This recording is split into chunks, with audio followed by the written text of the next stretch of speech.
Perfect. Hi, everybody. Welcome to our 2022 annual Lobby Day webinar.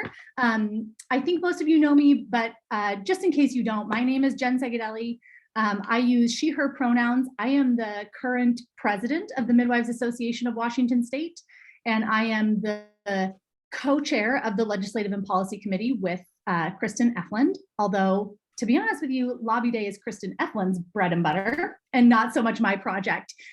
So we are really excited to have you here today. It is a really big year for us in the legislature.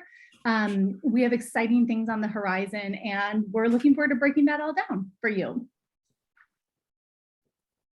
I'm going to pass this over to Kristen. She has a few announcements and then we'll kind of get more into what Lobby Day is going to look like and what to expect from the substance.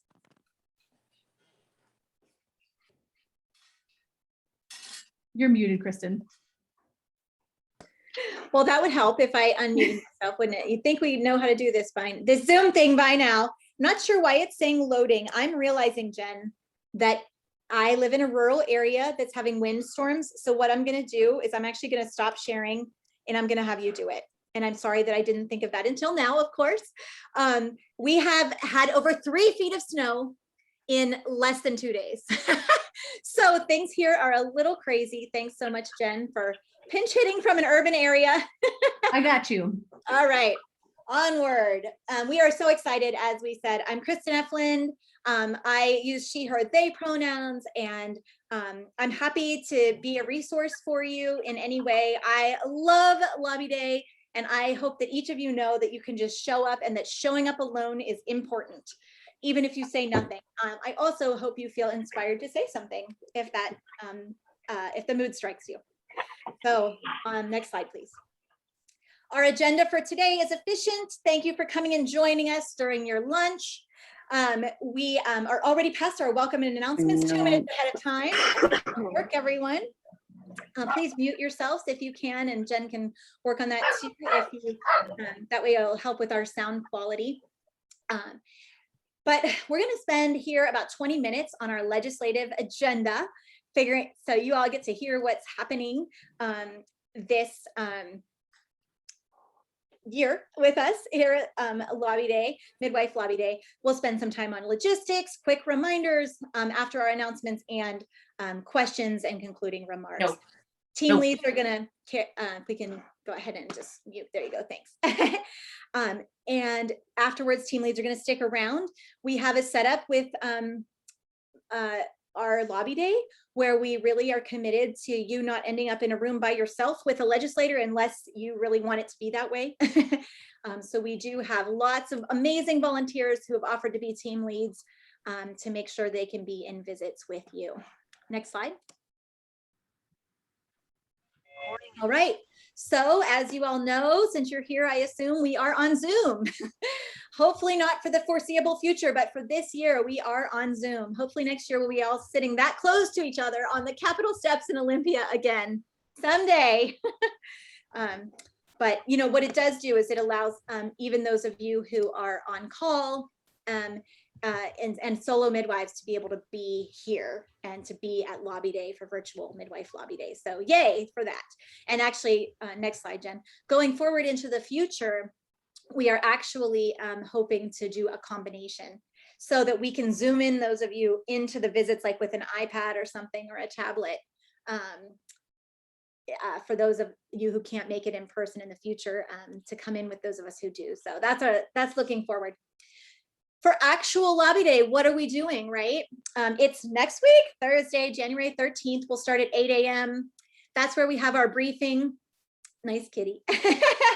And we have that same link for MAWS all day long, meaning like it's not the same as last year if you were there, but there is always a MAWS link that will always be open. Jen will be there to help you.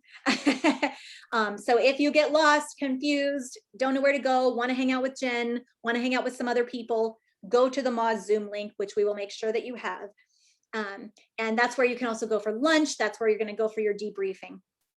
Before we leave each other, we'll try to do a little Zoom gallery photo. We usually do that in the rotunda in Olympia, but not this year. And then we will go to our scheduled appointments, some of which start as early as 8:30 in the morning. Again, you're going to be with your team leads and hopefully legislators. That's why we're having Lobby Day a month early this year, so that you get to hopefully meet with your legislators during this short session and not only meet with staff and aides, although that's really important too, because they really have the ear of our elected officials. Most teams are going to finish by 2, although we keep getting more and more appointments like at 2:30. So it's just when they can squeeze us in. Noon, we're going to do social share lunch hour option on our MAWS Zoom link. Some teams do have appointments then though, so sorry about that. The vast majority of us are done by 2:30, although a couple people are not, but most of us will be, and that's when we'll do our debriefing. It's a really fun time to grab a drink and gather. Everybody kind of talks about the day, how it went, that kind of thing. It's a pretty fun time to connect with each other. So we hope you'll join us. Next slide.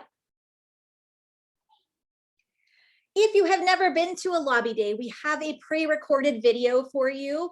I think it's about 20 or 30 minutes, although you don't have to watch any of the logistics about parking and whatnot. So if you'd like, you can skip right ahead to the lobbying tips, and it kind of talks about why lobby day is so important. So that's something you can check out if you'd like more information. Uh-oh, Jen, something's happening. Whoopsie. We also have lots of resources on the website if you're someone who likes to feel over-prepared and kind of read through stuff. The documents are still the same as last year, but most things haven't changed. And we will be updating those documents within the next day or so to really get them fully up to date. But really, we were talking about the same issues last year. We just have a bill number this year. Next slide, please. All right. If you haven't yet RSVP'd for Lobby Day and you plan to come, please do that as soon as possible. We want to make sure you get slotted where you need to go. If we don't have anyone from your district, we really want to try to get you scheduled with your elected officials. So please do let us know if you want to come, even if you're not 100% sure you can show up.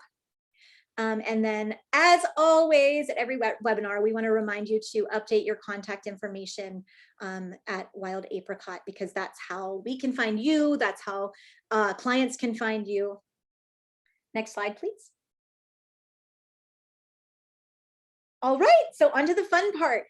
Here we go, right, with our legislative agenda. So I would like to also introduce Amber Alvarez, who is our amazing lobbyist. We are so lucky to have Amber on our team. Between Jen and Amber and I, we want to share with you our legislative agenda today. I believe Amber is going to talk with us first about what it's like to be in visits. Yeah, hi everybody. I'm really thrilled to be here. Realized I've got a real outdated picture there. It's, what I looked like before I was, entered a pandemic. And I'm so thrilled to be your lobbyist. I have been doing this for MAWS for 13 years. I completely love it. I was recruited to be your lobbyist by my midwife when I was having my second baby. So I'm a true believer. So I wanted to talk a bit about these virtual meetings. Some of you did do it last year, but whenever you're meeting with your legislators, the primary goal is really to make a connection with them. And, if you get details into your legislators about the bill number, what it does, that's great. But the main purpose is really for you to make a connection with them. So a story that they can connect to from your legislative district, something about your community that can, bring you in common with that legislator. Jen is going to go into the details, excuse me, of, the actual language of our bill. But I'm here to give you a little bit of a pep talk in that you are really there to make a connection with your legislator and be a resource for them. And, to say like, if there's anything that comes up regarding, maternal health, birth, while you're in the legislature, I would love to be a resource for you, and offer to send your contact information.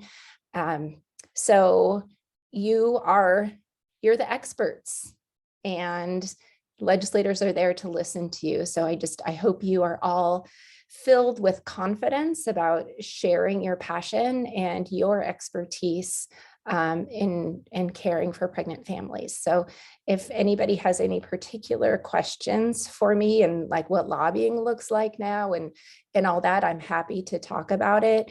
Both chambers are all pretty much virtual right now. So everybody else who's having a lobby day and every lobbyist that's meeting with legislators, we're all doing it on Zoom too. So chat on the, put it in the chat. Oh my goodness, excuse me. Or send me an email. I'll put my contact information in the chat. And we'll definitely make some time at the end for general Q&A to follow up on anything that folks have, but please make use of chat features and anything else to flag us down. Okay, well, I'm going to talk to you a little bit about what it is we're actually doing here with our legislative agenda. Kristen, do I need to be on the next slide? Yes. Perfect, thank you. And you're kind of also introducing, but I think it'd be great. Yeah, okay.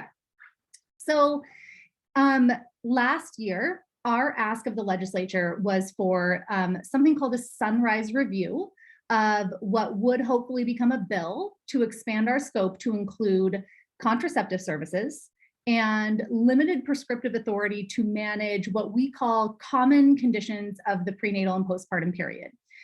What we imagine that to look like, although the list is a little bit non-exhaustive, is the ability to pharmacologically manage things such as urinary tract infections, breast or chest infections, yeast infections, BV, some more minor STIs, and things like that, including all the family planning services that an individual might access within the time period that we are already licensed to provide care. So that is to say, in pregnancy and in the postpartum within our currently existing scope. And I am happy to talk a little bit more about the strategy behind why that. But the simplest way to put it is that in this first really big venture into scope expansion, to be the first state that pursues it, to have the language in statute that midwives can prescribe, we wanted to stick with something that felt obvious to people. And frankly, this feels obvious to people. The ability to manage contraception and family planning for clients that we already have relationships with, the kind of ridiculousness of an inefficiency and harm that can come when we have to send clients to emergency departments for urinary tract infections on Friday nights at 10 p.m. Unless we have great relationships with somebody who's willing to call. We're done. So we wanted this first big move here to seem obvious to people when we go to ask for it. And that is why in some ways we did not come for the whole kit and caboodle. We did not come for well body care. We did not come for a fully expansive scope from menses to menopause. I hope that someday that is in our future. And as long as I am privileged to be in this community, I will fight for that. But this first step we wanted to make really tangible to people in a way that it felt like a no-brainer to vote for it. And in a way that we feel really supported by our colleagues at ACOG and ARMPs United to go for it. So last year we did get our sunrise review. And the Department of Health undertook that over the summer and fall. We do not have a final report from the Department of Health yet. Nobody who submitted a sunrise review has a final report yet. So you aren't missing something if you haven't seen the final report. But what you may have seen come out is a draft report. And don't hold me to the date, but that was sometime maybe early October. week-ish that we saw a draft report out of the Department of Health and the opening for more comments to that report. To paraphrase, the too long didn't read version is that in theory and in purpose, the Department of Health is deeply supportive of this effort. Their hesitation in full endorsement of it was in the training requirements for both kind of the initial expansion and then what continuing ed would have to look like. Simply in that they felt like we had not fleshed that out well enough, that we had needed to collaborate more with area schools and educational institutions, with ACOG, with ARNPs United, et cetera. So we did that. And Amber, Kristen, and I met with representatives from some of the major schools that produce midwives in Washington State. We met with ACOG, we met with ARNPs United, and we had some conversations about what training and competency really look like in pharmacology and pharmacokinetics, and particularly within this limited frame of what we were trying to do. And ARNPs United resubmitted comments that were in full support of the scope expansion after those meetings. Amber might know better than me on this, but at worst, ACOG is going to come out as neutral. At best, they're going to come out as supportive, but neutrality is okay too.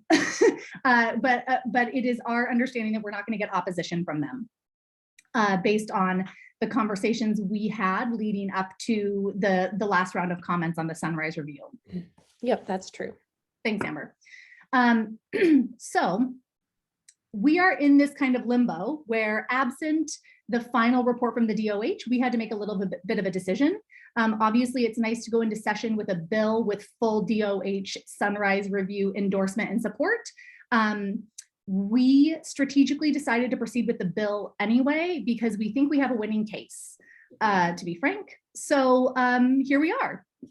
Now, actually, with the substance that we talked about last year in Sunrise being the heart and soul of a bill that would hopefully result in prescriptive authority and scope expansion to manage the common conditions of pregnancy and postpartum. And I always with a little bit of a lawyer hat, and the contraceptive needs of our families. So there's a lot of nuance in how we structured the strategy to scope expansion. First of all, it will be optional. That is consistent with our colleagues in British Columbia, for example. So if there are midwives who don't want to undertake additional training and education or pay additional fees or have increased liability coverage or whatever might come with this, you will not be mandated into scope expansion. You will be able to opt into it. We also broke our expansion into two different extensions. The first being very pharmacologically focused, and the second being more about the medical devices and implants. And the rationale for that was because we understand that we have a lot of folks in our community and that there are some individuals who simply have zero interest in inserting IUDs. It is just not part of the care that they provide. And that care is going to require some additional training in terms of supervised insertions of medical devices. And we worried that that was going to, we'll say that that ball might get slow rolling in the beginning as we get midwives supervised IUD and implant insertions. We anticipate that, right? Because we're going to have to network with our colleagues to get those kind of things. So we didn't want that to become an inhibiting factor in the ability to get the didactic education to actually manage prescriptions and contraceptive pills, patches, rings, etc. So it will actually be a two-step process for folks who want to go all the way to medical devices and implants, which will look like IUDs, Implanon, Nexplanon. But for folks who don't want to go all the way there, there will be an initial step that everybody could opt to take, which would look like coursework training, credit-wise training, hours training in pharmacology to hopefully be able to prescribe and manage meds. And that is way over my time limit of what I was supposed to talk about, but that's the gist of where we started and where we are today, and some of the rationale for you all around why we chose to go about it this way. It was, this has been almost a decade in the making for me, personally, in having been worked on, and there's a balance, right? There's a political balance between what you really want and what you think you are kind of worthy of as a profession and what you might realistically get. So we are walking that line constantly in this work. But I'm happy to answer more questions as folks have them about the rationale and what we hope and foresee in the future for this work. Thanks so much, Jen. Hopefully you all had a chance to peek here also at this legislative agenda. This is the top of it. Let's go ahead and do the next slide, and I might have you move back again, but let's give people a chance to read the bottom half of the legislative agenda here as well. You know, basically here, this is the sort of piece of paper that we will be sending out to all of the legislators. So they will have this. Your job, you know, as Amber kind of mentioned, is to be that face, the face for midwifery, whether you're a midwife or a client, a family who's experienced midwifery, right? To give that face, those stories, to help people understand what it is we're talking about, to answer their questions, right?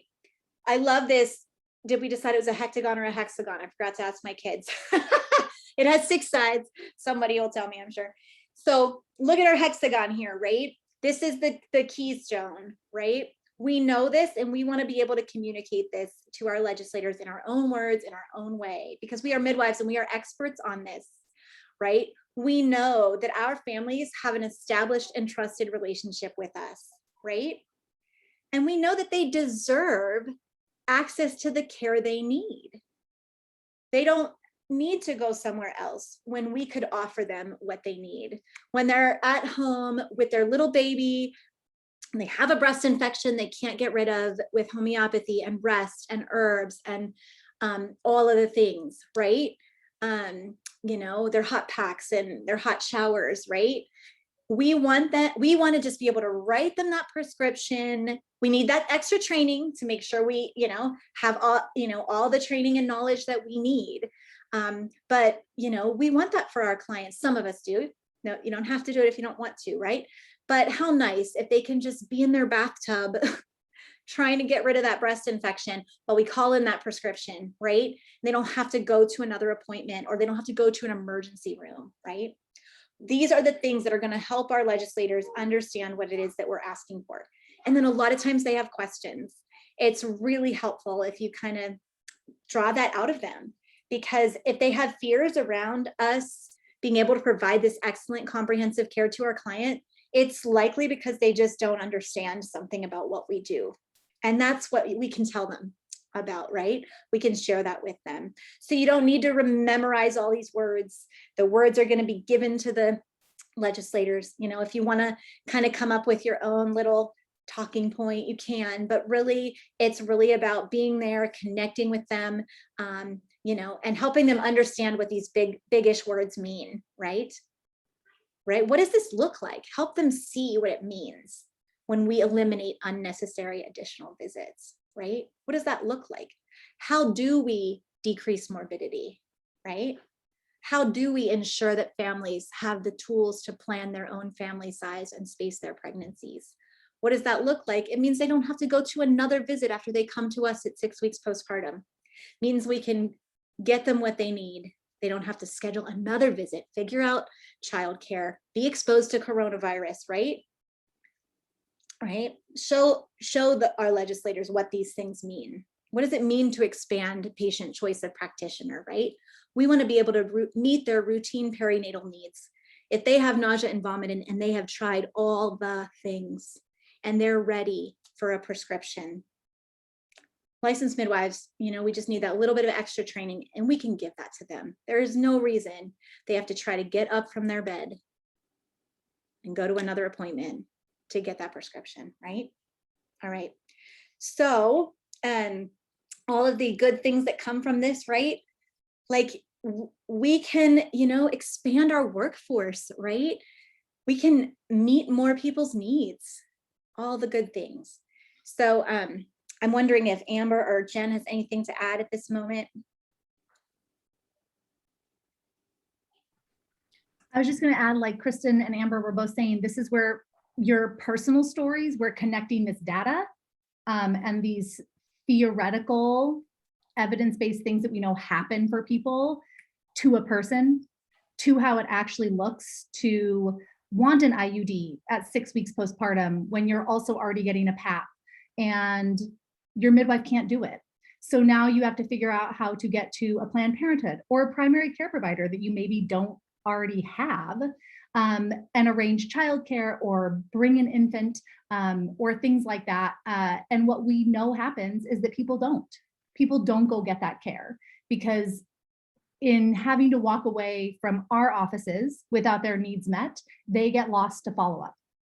And so if you can attach these events to the stories of people or people that want to come and share their own story about it, it is incredibly impactful. It puts a face and a person and a family to what we know is actually happening.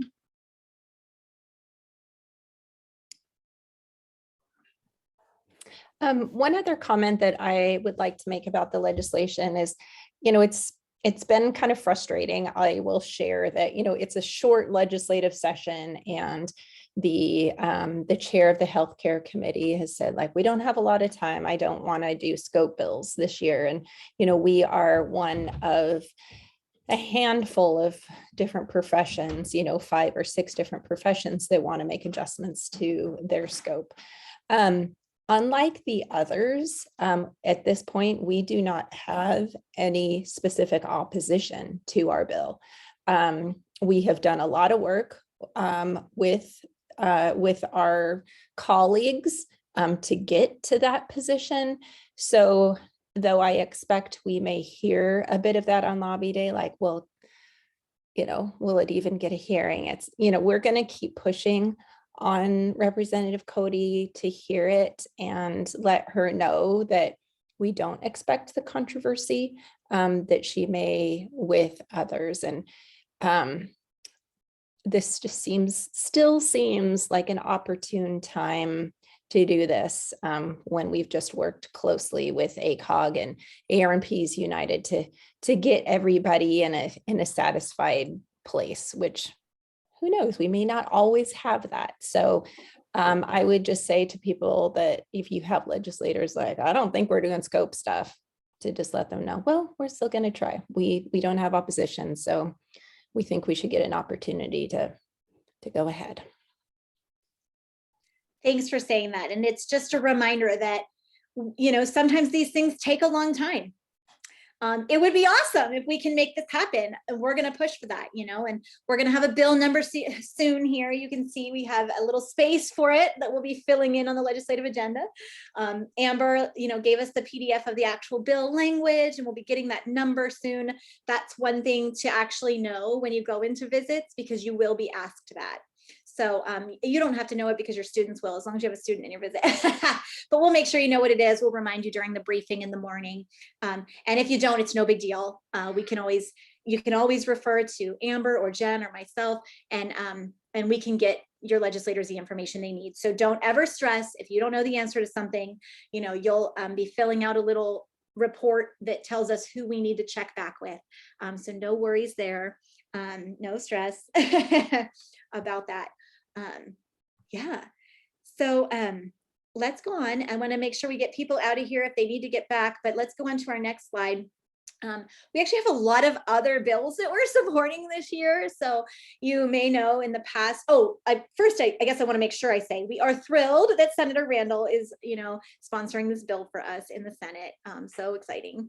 And the other thing I want to make sure that I say is that we are really happy that our cap on our licensing fee is maintained. So any of you who have been to Lobby Day before know we're often kind of saying, please reduce our licensing fees. And that, thanks to the hard work of many of you and Amber, it was in the governor's budget, and we're really happy, for this biennium that it's being maintained. So yay, in case that comes up, you'll know what's happening with that. But also there's all these other fabulous bills that we just want to say MAWS believes in these things. Some of them have bill numbers, some of them don't quite yet. But it's a whole bunch of cool stuff. You know, it would be amazing if every baby who was hospitalized could have human donated milk, human milk.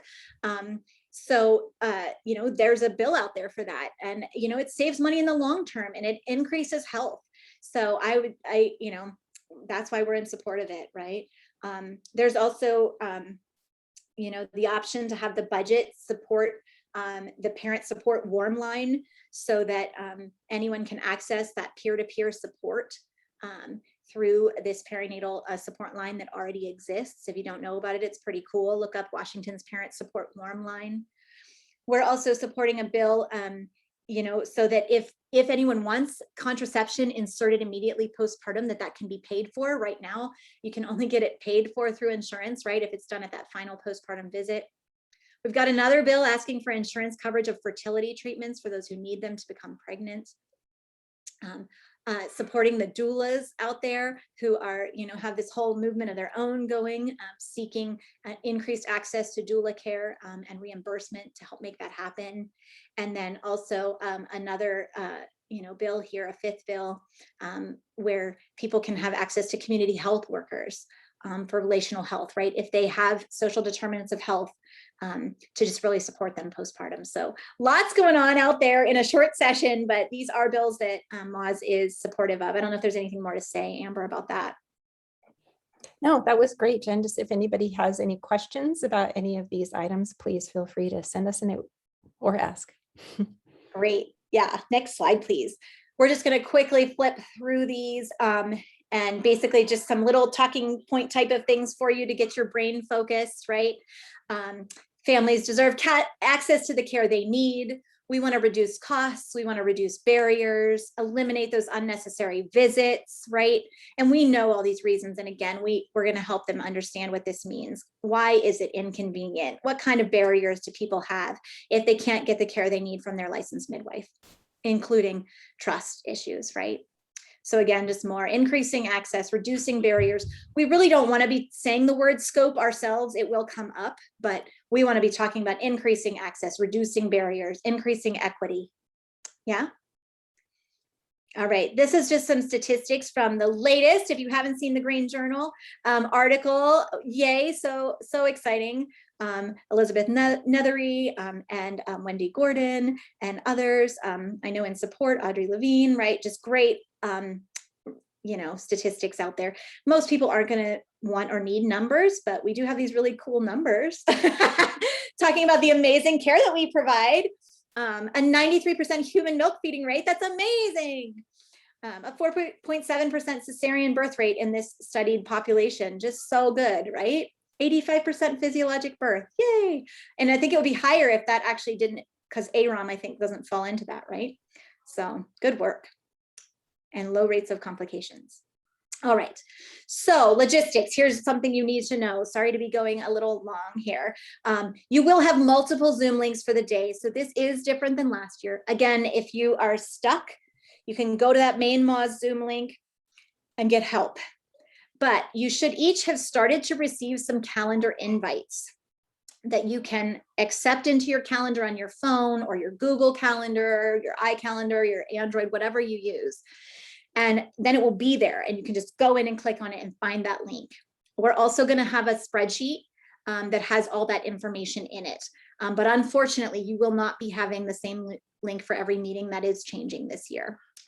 So we're not going to actually practice right now unless, you know, if you stay on after, maybe we can do that. But there are a few Teams links and you'll see who you are when we get you that Excel sheet out to you. That's a little more complicated. If you don't already have Microsoft Teams on your computer or phone, unfortunately, I think you have to like go get it. It's not too problematic, but it is, I think it's annoying. But anyway, some people want to use the Teams links. It's not quite as straightforward as Zoom, but hopefully you'll be able to figure that out. Your team lead can help you with that as well. We do want to make sure it's your name on Zoom. Stay afterwards with us if you don't know how to do that. You can Google how to do it if you don't know, but also you can also put, you know, Midwives Association on there if you'd like. All right, next slide, please. So this is just a look at that Zoom link. You can go ahead, Jen, if you're up for it, putting that Zoom link in for people, but it will be given to you multiple other times in multiple other ways. This is where you can just come for the day if you are definitely want to come at 8 a.m. for the briefing. You can come at noon for lunch. You can come at 2:30 for the debriefing, but you can come all day if you need to, or if you just want to. We'll be there. Someone will be there. Jen will be there. Next slide. Okay, so this is an example of what this big Excel looks like. You'll all be sent this and it will have all your Zoom links in it. So your name will be at the bottom of a column. For example, if you're with Gabby Price as your team lead, that's your column. Some of you will be with Lynette, right? You know, visiting different districts with different appointments, and your team leads will be a great contact for you as well. So we'll get all that out to you. Don't worry, look for it in your emails. Hopefully we're not going to your spam. Next slide. This is just a picture of what my Google Calendar looks like. You can see my meetings that I have, 4 meetings scheduled so far for the day at various times. And those links, if I just click on that, then the links will come up for me. Next slide, please. All right. Again, we'll do our visits in teams, so it's fine if you just want to observe. Try to put on your brave if you can, tell the story, you know, say your name, but really you just have to be there. Again, there's that video for more information. Really remember to have fun. Lobby day is fun. Midwife lobby day is so fun. Next slide. It is. It's fun. I mean, it was, you know, more fun when we would all like eat lunch together and have jokes and sit on my couch. But I had just a couple more things. One is that I don't think that Lynette is on here right now, but Lynette's team, when they meet with Annette Cleveland, really needs to push on, like, we need a hearing for our bill, Annette Cleveland, because she's the chair of the Senate Healthcare Committee. And then the other thing is that on Midwife Lobby Day, 1651 is being heard in the House Healthcare Committee that same morning. So that could be an option for people. If you have any downtime, you can switch over to, and we'll provide a link, but you can switch over to the Zoom to watch the hearing on that bill. Normally on a lobby day, you know, we would go sit and like be a presence in that committee room to listen to that bill. It'd be pretty fun, but we can virtually hop over.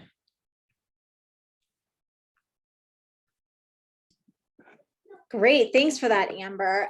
Next slide, Jen. And 1651, which one is that? I didn't have a chance to look it up while you're. Oh, that's the billing separately for immediate postpartum contraception. Right. And so if we get to be able to do contraception with our bill, you know, then of course we would want that option for anyone who wants it, to be able to have that immediate contraception if they want it. And the issue just appears to be that, you know, if you're getting a global payment for a birth, that if you're not going to get paid any more to do like an IUD insertion, you know, immediate postpartum, then why would you do it? Right. And an IUD costs $800. So there you go. Yeah. Good. All right. Well, here we are just finishing up and we'll be able to answer your questions. We are so grateful to all of you who are here and especially to our families. We love it when you come. Please invite your clients. It's so fun. And sometimes this is actually easier, right, for them to pop in on Zoom and they can totally have their kids and, you know, get it out there on your social media, have them join us. You can send them the link, you know, if you want, although we do need their name. I guess we do need them to register actually to be able to get into the meeting. So they will have to register, but they don't have to come to every visit. You know, if they can show up, that's awesome. All right, next slide. And that's it. Just so many thanks in general. You know, as Jen mentioned, her master's project that started this whole process off, Britt Zell's master's project, which helps us have this amazing something to submit to the Sunrise Review, all of this data, all of this information. It made it hard for anyone to tell us no. They said, we really support this in concept. Yeah. And hopefully the next thing will be to say we support this with those added details of a little bit more information about the skills and the requirements to get our training up to be able to do it. So much thanks to Emily Brown and Anna Humphreys, our students who are making this day possible and making my life less insane this time of year. Siri Larson, who often does our minutes, Amber Albanez, our amazing lobbyist, and all of you for being here. Next slide. And again, thank you. Questions, anyone? Of course, the person not included on the thank you slide, because she made the whole presentation, so isn't going to thank herself, is Kristen Efland. I have been saying for the last year, if you've heard me at any MAWS event, that it is really generous to call me the co-chair of this committee, because I probably carry 2.6% of it, and Kristen carries the rest of the math on that to get to 100. And so I could not do this work without Kristen. We are a really robust committee, and this was no small undertaking. I think our sunrise review was 87 pages long. Our bill has gone through multiple rounds of drafts, and we are all doing this in addition to parenting and being daughters and aunts and children ourselves and employees elsewhere. So I couldn't do it without Kristen. She put this entire presentation together. She planned this entire webinar, and she is really supervising and supporting Emily and Anna in the setup of all of these appointments to make Lobby Day happen. So Lobby Day is not successful without Kristen and all the work she puts into this. So I'm going to thank her as well. Well, thank you, Jen. That's very sweet. It's all of you who make it exciting for me to do this work. It's so important. And here we are. And I'm so glad all of you are out there doing the good work, doing it. So you can go to the next slide. And does anyone have questions? I know we blasted through a whole bunch of stuff. There's a lot of substance here. We will make sure you feel set up and secure coming into Lobby Day. So you will have I dropped the Google spreadsheet so you can see the overall day. But to reiterate, by far the easiest way to access your appointments is going to be from your own calendar invites. Those invites will be coming to whatever email you registered for Lobby Day with through Eventbrite. So by far opening up like your Google Calendar or your iCal or whatever, and clicking through the appointment with the links in them is going to be by far the easiest way to get where you need to get to. But we will have a big Zoom room open. There is a big main spreadsheet. There's multiple ways to access this information. And we have fantastic team leads. They are all seasoned. They have done this for years for some of us. So none of y'all are alone out there. And so please don't hesitate to ask, or just sit and listen for a while until you feel comfortable speaking on some of this. It is so impactful to just have people in rooms sharing stories. So thank you all for taking the risk and the vulnerability to share some of those stories and be here with us. Totally, and we can do next slide, Jen. I also, I will encourage you when there is some downtime to do check in with your team leads, maybe peek at that Excel if it doesn't make you feel totally crazy to look at it, because there may be like some gaps where we like aren't perfect with our iCal invites or something. We're going to try our best, but I do want to say that your team leads can help you figure out, make sure your calendar looks the way it should, that kind of thing. I want to say that we could be perfect, but really we're not. And so so I agree. I hope your calendar is perfect, but there is a double check with the Excel sheet and with your team leads and all that as well. I just pulled up the Eventbrite registration. I put it in the chat as well, and then accidentally pulled it up because I wanted to make sure it was the right one. So now you can look at it because I can't figure out how to get back to the presentation. So welcome to technology in 2022. Any questions or comments or things that folks feel like they could use a little bit of more support on or clarification? Oh, Marley, great question. Jen, do you want to pop to where we can see each other? Oh yeah, y'all can stop looking at that screen. Okay. I am not going to be a team lead this year because I'm going to hold down that main room and just be support. So there's my cell phone number. 98% of you have it already, but for the 2% that didn't, it's there.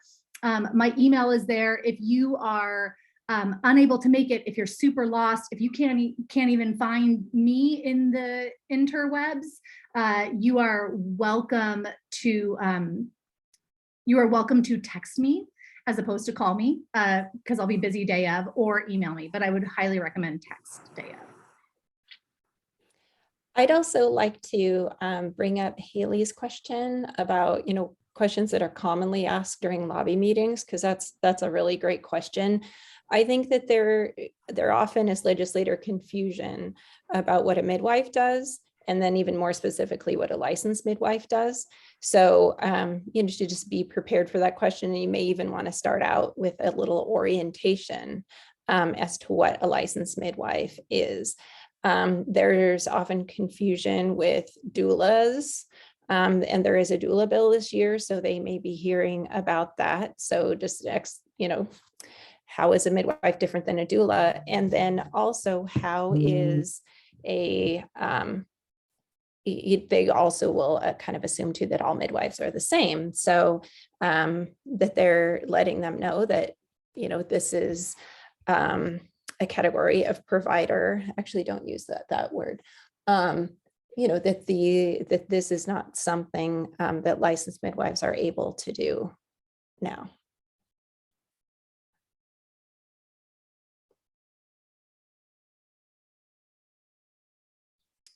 Really good question. And it really is useful to give them that time to ask those questions, because what is obvious to us is so not obvious to many of them.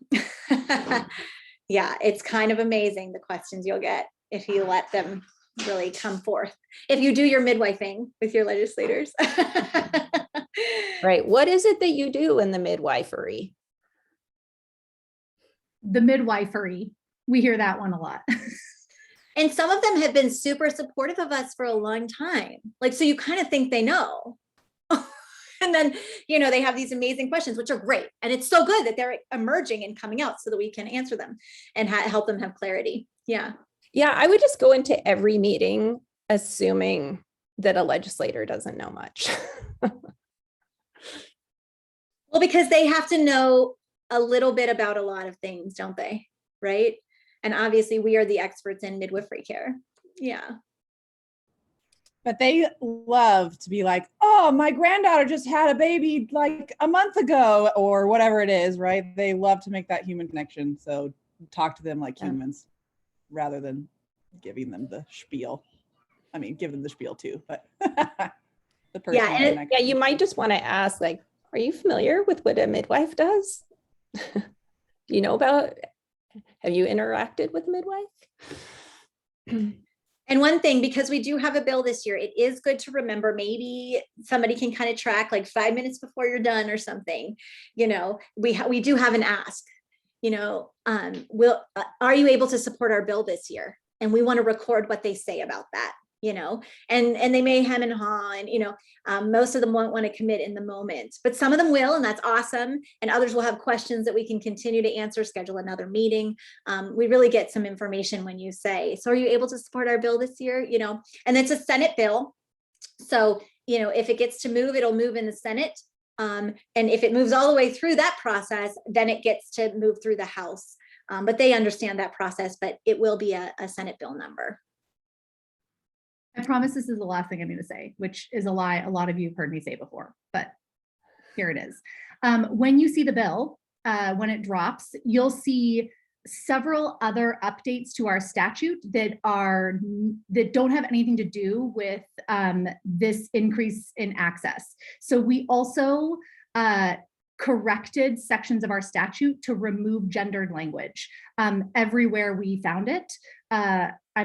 There were a lot of us that looked. I'm hoping we didn't miss anywhere, but you'll see a lot of small line outs and corrections to make our statute inclusive and to just write some things that needed to shift, but they're not necessarily related to the substance of this expansion, if that makes sense. So when you see a bunch of things crossed out or added, that was some of our other intent while we were in there.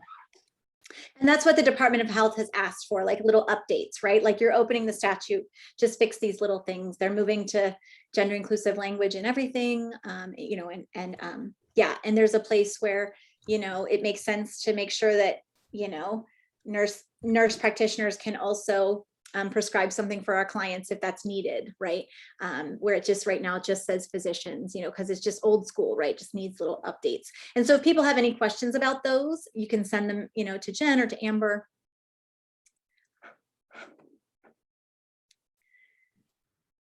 This question in the chat, Kelsey, hi, nice to meet you. Thank you so much for being here.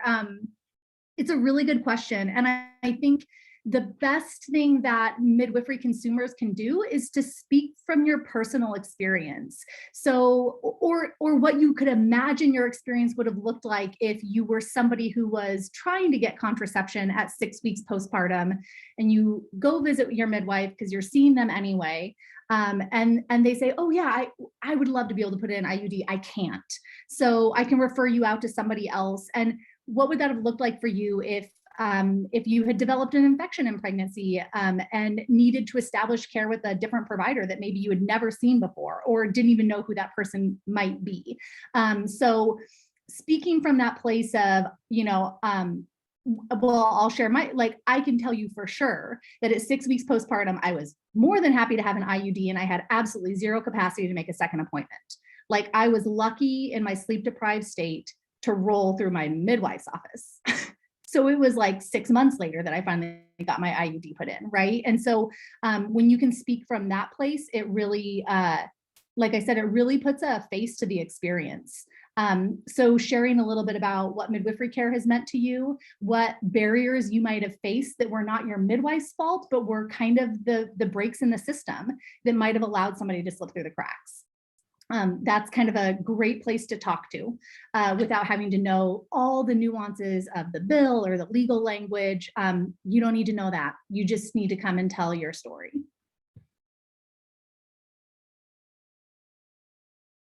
And show up with your cute babies. Natalie, are you asking about the Excel? And because it's not totally finished yet. Okay, sorry. Yeah, I didn't know if I scrolled to the bottom and I didn't see my name, and then I thought maybe it's constantly being updated, but I did sign up a little while ago, and then I thought I'm probably just reading the document wrong. So apologies if so. I'm gonna look right now and make sure that we have you, because if you signed up like before the first deadline of December 10th, you should probably be on there.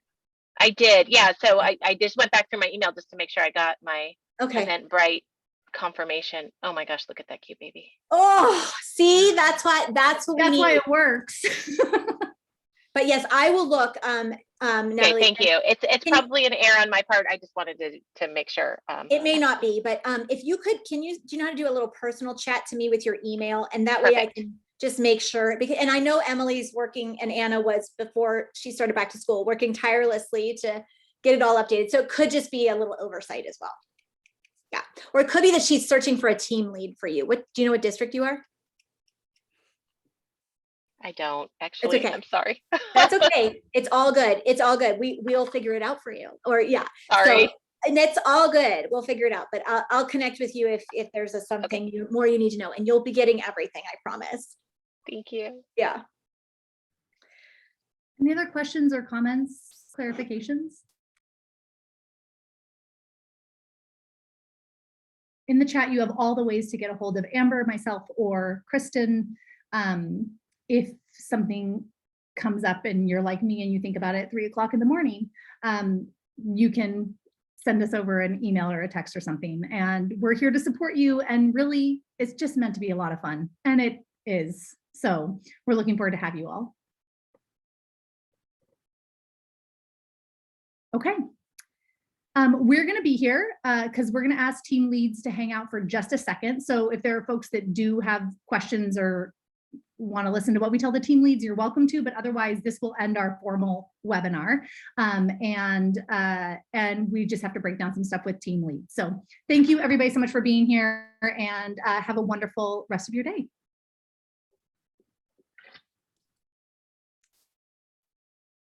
Yay, I'm going to stop the recording.